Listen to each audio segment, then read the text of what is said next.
All right. So 80 years old and we're driving Uber. 80 years old and we're using AI. That's pretty cool. Using social media. That's pretty cool. And the reason why? Because they didn't save when they were young. Quite fascinating and worth discussing. I think, maybe we should listen to the older people. They know what they are talking about. Wouldn't you say?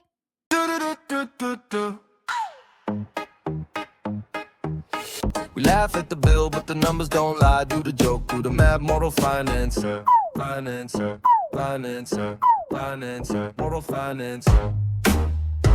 All right, you guys, welcome back to Archie's Briefings. I'm your host, Arshel Branch, and today, you guys, like I said, we're going to talk about the elderly. Something very interesting took place. I've been watching a lot of documentaries, okay, with a lot of elderly people, okay, the elderly folk of of America. I've been watching a lot of those, getting some information and details about what they wish they had done differently, what they are doing to bring in an extra income, and all the rest of those things. And I found it to be quite fascinating, and I got a lot out of it, and I just really wanted to talk about it. Now, I did speak on parts of it in my live this morning. If you didn't catch it, head over to the Pocket Politics channel and watch that live because I was very opinionated on a lot of these issues. And I felt like it needed to be discussed, specifically when we were talking about like the hopelessness that's out there. And I just felt like that needed to be discussed. Now, for this particular episode, we're not speaking to the hopelessness. I'll save that for another episode or go ahead and check out the live, you guys. But we're talking about what the elderly had to offer, what they have to offer, not had to, but have to offer young Americans, millennial Americans. They shared their regrets and they shared their hopes. They shared what they are doing, what they wish they had done differently. And I just found it to be intriguing. It was very interesting. I watched several documentaries, and most of them came from the Business Insider. Others came from like the mainstream media with their, financial series about how, not to do what they did. And I just thought it was interesting. Over 500,000 Americans that are elderly are working, not because they want to, but because they have to after retirement. And, one elderly guy, he said, "How many times can you play golf or play tennis? I love that I'm 80 and I can still work. It keeps me young. It keeps me alive, keeps my feet to the ground. And I love that." And I'm like, yeah, I do love that. I think that having the ability to work the way that you want to work, how you want to work, I think that's remarkable. I think that if we are, when you look at AI specifically, and we start looking at how AI can assist humans in being more efficient, that's really awesome. That's really cool. There are obviously some concerns, the big debate as to whether or not we're heading towards a society of being post labor. Low key, I don't like the idea of heading to a society post labor. I'm fine post 9 to 5. You want to get rid of the 9 to 5, that I'm with. Post labor, that ain't Star Trek awesome, okay? Star Trek was post money, not post labor. I'm for post 9 to 5, not post labor, because how else are we going to earn? Now, the beautiful thing about having so many Americans is that everybody can find the problem that they want to solve. For me, it's the affordability issue. It's trying to help young Americans see what they can do, what they can invest into, how much they can save just by looking at the income they already have. Like for me, it's financial services. Like I want to help people do better with their finances. Like that's the problem that I'm trying to solve. Others want to solve the issue with government and they want to solve the issue with entertainment. Maybe they want to solve the issue with AI. How can AI be useful? How is it going to hurt? What the legislation should look like, etc. That's fantastic. There's enough of us to find those problems and want to address those problems the way we individually see fit. For me, it's affordability and it's personal finances. That means something to me because I know what it's like to not be smart with my money. Been there, done that, and it really effing sucks, okay? And I did relate to the elderly that spoke about not having saved and crisis came and they were not prepared for it. Now, for them, it wasn't so much a crisis. They just got older and they had no savings. And I really felt bad for them. There's a couple of reasons why I really did not like this situation. It's like I'm trying to understand, why is a person's 84-year-old mother or grandmother driving Uber? Like, that's a problem for me. Where are your children if you have any children? Like, where are they? Like, I don't even understand that. How is it that you may have family? I don't know if she has kids, but if she does, like, yo, that's wild. There's no way that my mother is going to get to 80 years old and she's driving freaking Uber. Like, I would never. Yo, it's insane to me. Okay. I would never. I would never have that. Like just a myriad of emotions that took over me while watching this. And what I did love about what I was seeing is that even though she was driving Uber, she was quite proud of it. Her biggest regret was not saving, at least her biggest financial regret was not saving at the peak of her career. She was a nurse. She said because she was in she was a hippie when she was younger. She was living in the here and now. She wasn't thinking about what it was going to be like when she got older. Maybe if I had listened, maybe if I had saved that, $25 a week, or at least, well, for her, it wasn't a week, it was $25 a month. Obviously, that was very different back in the 70s. That she would have been in a different situation. A lot of them were talking about had they waited until they were 70 instead of retiring at 60 and didn't ask for Social Security while they were 60 until they were 70, that they would have gotten a much larger payment.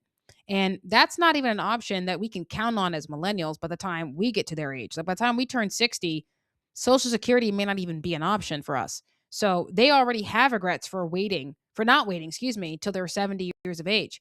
And they wish that they were more financially literate, that they understood more about personal finances, the importance of saving and investing, and not just relying on whatever the job gives them, not just relying on the 401k, not just relying on, the job give me my insurance and all the rest of it, but actually looking at what is available to them, saving their money, investing their money, relying on that compound interest, not just having that 401k. I'm not saying don't have a 401k. I'm not saying don't invest your money in an investment savings account. I'm not saying don't look into things like ETFs if you want to go for that. Like, do the research, reach out to people, ask questions. Information is free, because the biggest problem that they had and what they were saying, okay, this is not me, putting it on them. This is what they said, that they wish they were financially literate. One of them was, had a degree in mathematics. He's like, the irony is I have a degree in mathematics and I knew nothing about finances. Like, yo, that's insane, because it is ironic and it's a tragedy. Some of them had to sell their home. Some of them are living it up like the Golden Girls, which I don't even mind so much, but they're roommating at the age of 60 and 70 years of age, still working, not because they want to, but because they have to. And that's a tragedy. And they're telling young people, don't be like me in that regard. And I think that we should listen to that. Now, how does that, make sense into the AI thing I spoke about earlier today? Like, what, Arshel, how are you correlating AI with the elderly and savings? Well, they're not afraid to engage with it. They're not afraid to engage with modern technology. In fact, some of them are saying that they wished this was a thing when they were younger, because I might have done something differently. I might have been able to make more money faster. They probably wouldn't have saved, but they would have made more faster. And if you make way more than you can even you don't even know what tech to do with, then there's a good chance that you may not have spent it all. That's part of it. At the peak of their careers, they weren't being smart. When tragedy struck, when crisis came, they panicked. Some of them sold their stocks. Some of them withdrew from their 401ks. Some of them retired early because they thought that everything was going to be fine, and then it wasn't. And they didn't have any savings to rely on, and they're back working out second jobs. Now, that's the tragedy here. And where this gets good for young Americans is that what they are doing is trying to influence us to be better. Like, that's the point of my content, right? To point out the influences, the negative ones and the positive influences into how we do our money. You don't actually have to go through that if you're smart today. Okay, Dave Ramsey says, life is not a snapshot. It's a film strip. That's his line. My line, and it's pretty much saying the same thing. Your life is not the summary in a playbill, okay? It is the entire production with many acts. And though the first act didn't go your way, if the second act didn't go your way, don't let the negative influences and the hopelessness all over the internet, and sometimes coming from the policy and families and friends, don't let those negative influences convince you to be irresponsible any more than you already have been.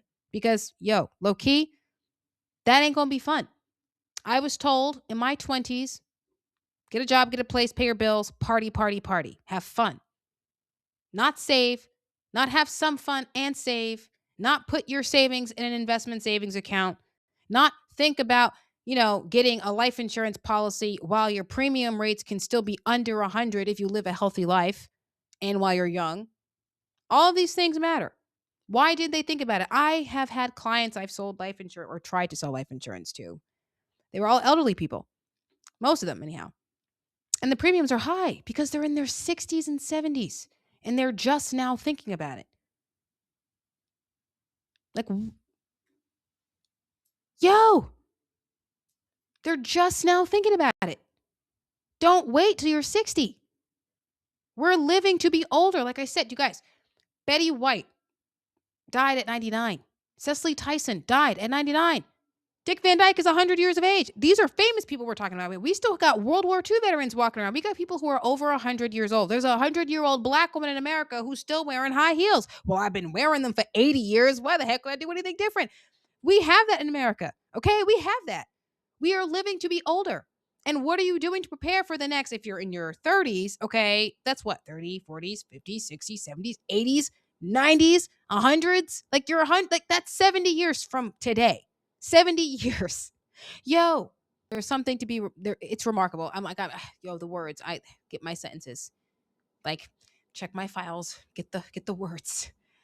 We are talking about being in a time where we have tech at our disposal and we can just think and create in a matter of minutes, hours, days for less than $500 a month to build out something, a product, a service to improve our income. The elderly are doing this. They are leveraging modern tech so they can bring in an extra income. They're not thinking, how do I get rich quick? They are thinking, how can I compensate for what Social Security or my 401k or my pensions don't get me? That's what they're doing. And that's the lesson here. Save your money, because that I didn't do. And don't be afraid to use modern tech, because that I am doing. From driving Uber to studying social media marketing and engaging in AI, not being afraid of it, using it, engaging with it. You have the opportunity to make something out of yourself in a way that has never been the case on the face of the earth in the history of mankind. That is remarkable, because there are problems out here that we do want to solve. If I think that insurance is a scam and you think insurance is a scam, well, let me ask you, if that's the problem you want to solve, well then, because I'm not trying to solve that problem. I'm just trying to get people to, stop spending recklessly, budget, and save. Like, yo, if insurance is a problem for you, if banking is a problem for you, well, how can you leverage modern technology, address that issue, solve that issue, and therefore solve that issue for all your fellow Americans? Like, yo, that's what technology should be doing, because in Star Trek, technology made the, biological being. I got to say that because, saying human, obviously there were Andorians, there were Vulcans. If you're a Trekkie, you know what I mean, right? For the biological being, technology was an assistant to them. It was an asset to them. It made them more efficient. They were able to complete tasks faster and create a civilization of abundance. Solving problems and discovery was the focus of their entire civilization.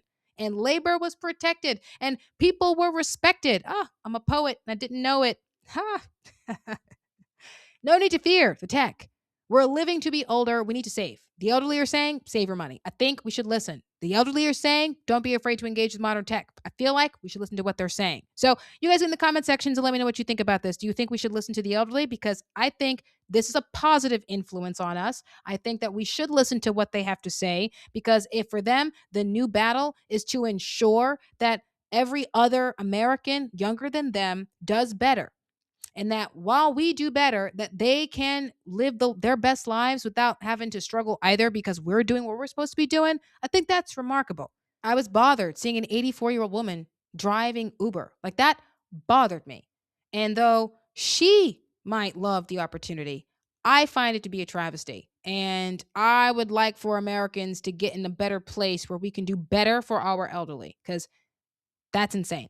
And so definitely get in the comments. Let me know what you think about everything that I just said in this episode. I hope you guys followed my train of thought. Definitely check out the live that I did this morning. And I'm going to be doing that more so, okay? Every Tuesday and Thursday, I will be going live in the morning, okay? Every morning on Tuesdays and Thursdays. Not every morning, but just Tuesdays and Thursday mornings. I will be going live on Pocket Politics until I can figure out how to go live on Moral Finance, YouTube, and TikTok.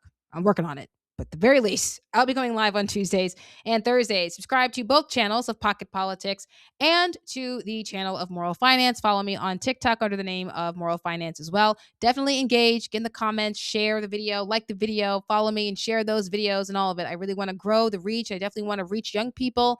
And I'll tell you what, those elderly Americans, they definitely reached me. So I hope that I can do the same for you guys and try to solve this problem together, because it is a problem. And I feel like we got this if we're willing to put the work in and believe in the Lord. So let me know. Subscribe. Again, I love you guys. God bless. And of course, because it's me, Kepler.